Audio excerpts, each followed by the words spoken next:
उम्मीद है कि आप सब अच्छे से होंगे और खैर व आफियत से होंगे।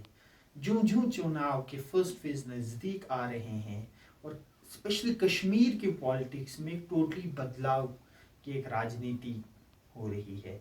जो ही पहले इंजीनियर रशीद साहब बाहर आए और उनके साथ वो हजूम उनके साथ था, वो हजूम और कंसोलिडेट तब हुआ जब जमात इस्लामी और इंजीनियर रशीद साहब की पार्टी ने एक प्री पोल अलायंस किया। ये अलायंस याद दिला रहा है कि ऐसा ही कुछ अलायंस 1987 में हुआ था, जब जमात इस्लामी और दीगर जो छोटे वहां की पार्टीज थी उन्होंने मिलकर नेशनल कॉन्फ्रेंस को चैलेंज किया था, मिलकर उन्होंने कांग्रेस को चैलेंज किया था और 1970 इलेक्शन में एक मुस्लिम यूनाइटेड फ्रंट बनाया था। वो लोग थे जो उस वक्त हिंदुस्तान की इंडियन की डेमोक्रेसी में यकीन रखने वाले थे। लेकिन बदकिस्मती से क्या हुआ कि नेशनल कॉन्फ्रेंस के जब भी स्टेटको को चैलेंज किया है, नेशनल कॉन्फ्रेंस को कभी भी वो बर्दाश्त नहीं हुआ है। और जब नेशनल कॉन्फ्रेंस को पता चला 1987 में कि अब ये मुस्लिम यूनाइटेड फ्रंट हमें हरा देगा, अब हम पावर में नहीं आएंगे, उन्होंने सेंट्रल गवर्नमेंट के साथ मिलकर इलेक्शन को रिग किया। जब वो इलेक्शन रिग हुआ तो उसके बाद क्या हुआ, मोर देन 1 लाख से ज्यादा नौजवान कब्रिस्तानों में पहुंचे।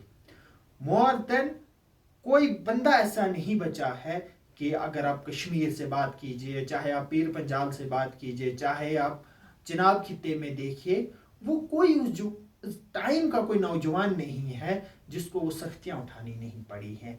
आज भी वैसा ही एक अलायंस हो रहा है जो कश्मीर घाटी में हो रहा है। लोगों का वापस से इंडियन डेमोक्रेसी में विश्वास आ रहा है। जो लोग बाइकॉट की राजनीति कर रहे हैं वो अब मेन स्ट्रीम में आ रहे हैं, बट नेशनल कॉन्फ्रेंस आज भी उन लोगों को लेबल कर रही है। कि ये नई बात नहीं है, नेशनल कॉन्फ्रेंस लेबल कर रही है। नेशनल कॉन्फ्रेंस ने पहले भी लेबल किया। जिस भी पार्टी ने आकर नेशनल कॉन्फ्रेंस को स्टेटको को चैलेंज किया, नेशनल कॉन्फ्रेंस ने उनको लेबलिंग की। चाहे वो पीडीपी है, चाहे 2020 में जम्मू कश्मीर अपनी पार्टी है, वही अल्ताफ बुखारी साहब उनको चैलेंज किया कि आपकी राजनीति इमोशनल राजनीति है, आपकी राजनीति झूठ पर राजनीति है, आप सिर्फ और सिर्फ कुर्सी के लिए लड़ाई लड़ रहे हो, आपको कश्मीरियों का कोई भी दर्द नहीं है। उनको लेबलिंग करना उन्होंने स्टार्ट किया। देन आजाद साहब यहां पर आए, उनको इन्होंने लेबलिंग स्टार्ट किया। नाउ जो ये इतिहाद बन रहा है, इस इतिहाद को भी वो लेबल कर रहे हैं। क्या नहीं कहा नेशनल कॉन्फ्रेंस ने इस इतिहाद के बारे में। रिसेंटली उमर अब्दुल्ला की एक स्टेटमेंट आती है कि इंजीनियर साहब मैदान छोड़ दें, मैं आपको जेल पहुंचा दूंगा। कितनी शर्म की भी एक हद होती है कि एक बंदा 5 साल के बाद जेल से छूटा है, वो इलेक्शन लड़ने जा रहा है, वो उसके पार्टी कॉन्टेस्ट करने जा रही है, लेकिन नेशनल कॉन्फ्रेंस और ट्रेडिशनल पॉलिटिकल पार्टीज यहाँ की है, वो इस जम्मू कश्मीर को अपने बाप और दादा की विरासत समझ के बैठी है। लेकिन जम्मू कश्मीर किसी बाप और दादा की विरासत नहीं है, ये उतनी ही जितनी कश्मीरियों की है। ये सब कश्मीरियों की है, ये सब डोगराओं की है, ये सब हिंदुओं की है, ये सब मुसलमानों की है, और हर किसी को अधिकार है कि वो इलेक्शन में कॉन्टेस्ट करे। लेकिन ये चीज नेशनल कॉन्फ्रेंस को गवारा नहीं हो रही है।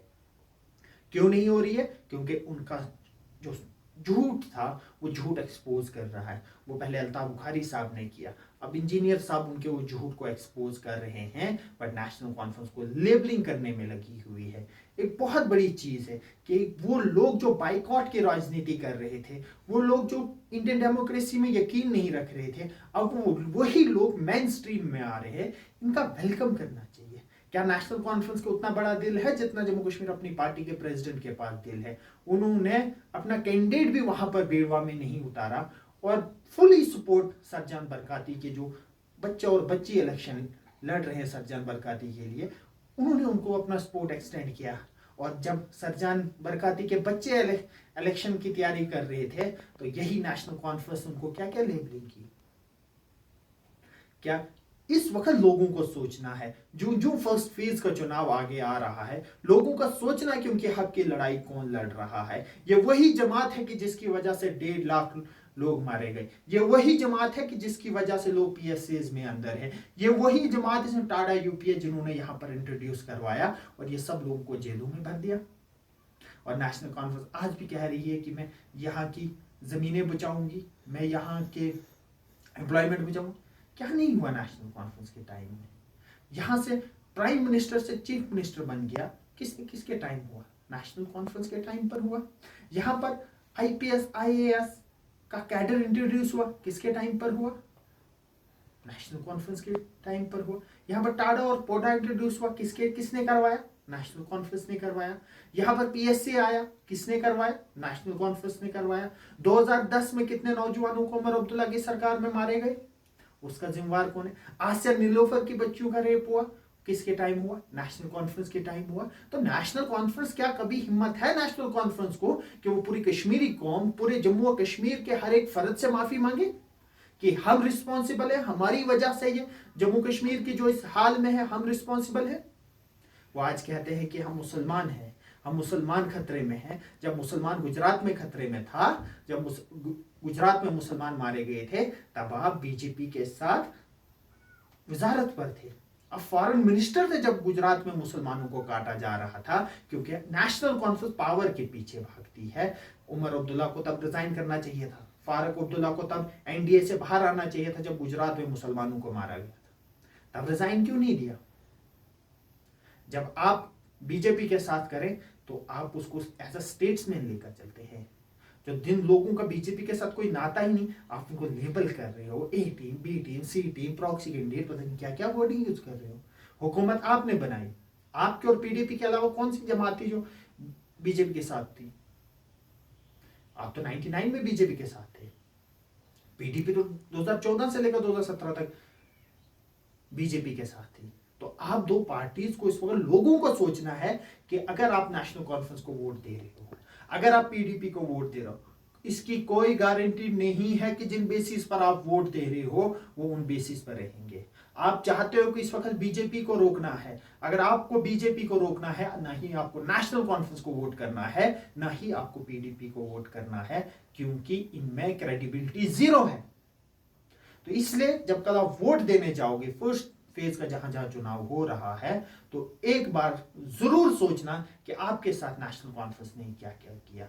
जो पकड़ धकड़, वो कौन सा जो 40-50 साल का नौजवान है, कौन सा बंदा है पूरे चनाब खित्ते में, कौन सा बंदा है कश्मीर वादी में, कौन सा बंदा है आपके पीर पंजाल में जो इस पकड़ धकड़ का शिकार नहीं हुआ है? इसका होलो और सोलो रिस्पॉन्सिबल नेशनल कॉन्फ्रेंस है।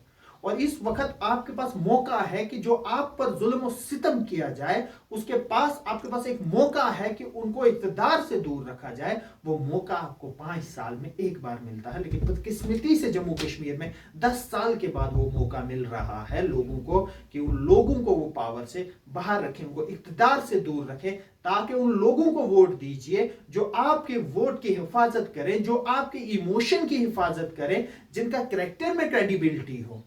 इसलिए कल वोट देने से पहले एक बार सोचिए कि आप किन वजहों पर वोट दे रहे हो और किस कैंडिडेट को वोट दे रहे हो। Thank you so much.